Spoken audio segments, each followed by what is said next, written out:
ನಮಸ್ಕಾರ ಸ್ನೇಹಿತರೆ, ಇವತ್ತಿನ ರೆಸಿಪಿ ಚಟ್ನಿ ಪುಡಿ. ದೊಡ್ಡ ಕಪ್ಪಲ್ಲಿ 1 ಕಪ್ ಆಗೋಷ್ಟು ಶೇಂಗಾ ಕಡಲೆ ಬೀಜ ತಗೊಂಡಿದ್ದೀನಿ.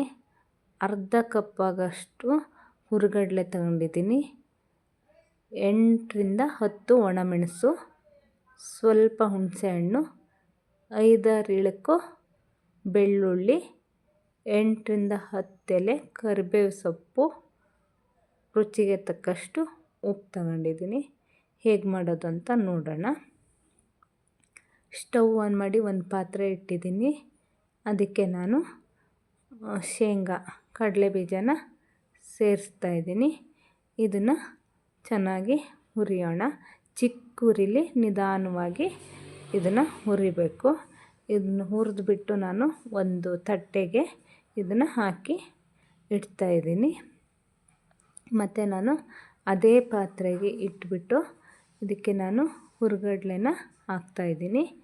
ಹುರಿಗಡಲೆಯನ್ನು ತುಂಬ ಹೊತ್ತು ಇದನ್ನೇನು ಹುರಿಯೋದು ಬೇಡ, ಸ್ವಲ್ಪ ಹಾಗೆ ಬಿಸಿ ಮಾಡಿಬಿಟ್ಟು ಇದನ್ನು ನಾನು ತಟ್ಟೆಗೆ ಎತ್ತಿಡ್ತಾಯಿದ್ದೀನಿ.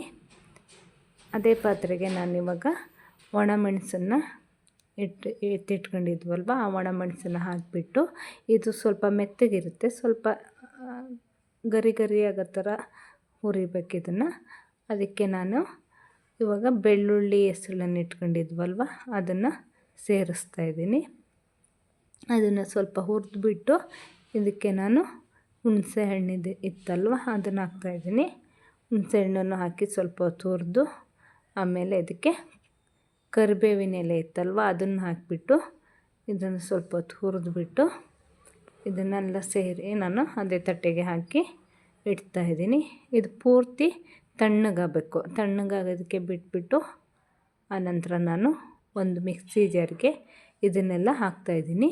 ಹಾಕ್ಬಿಟ್ಟು ಇದಕ್ಕೆ ರುಚಿಗೆ ತಕ್ಕಷ್ಟು ಉಪ್ಪು ಹಾಕ್ಬಿಟ್ಟು ನಾನು ಇದನ್ನು ನುಣ್ಣಗೆ ರುಬ್ತಾಯಿದ್ದೀನಿ. ನೀರೇನು ಸೇರಿಸಲ್ಲ, ಒಣದೇ ರುಬ್ಬಿ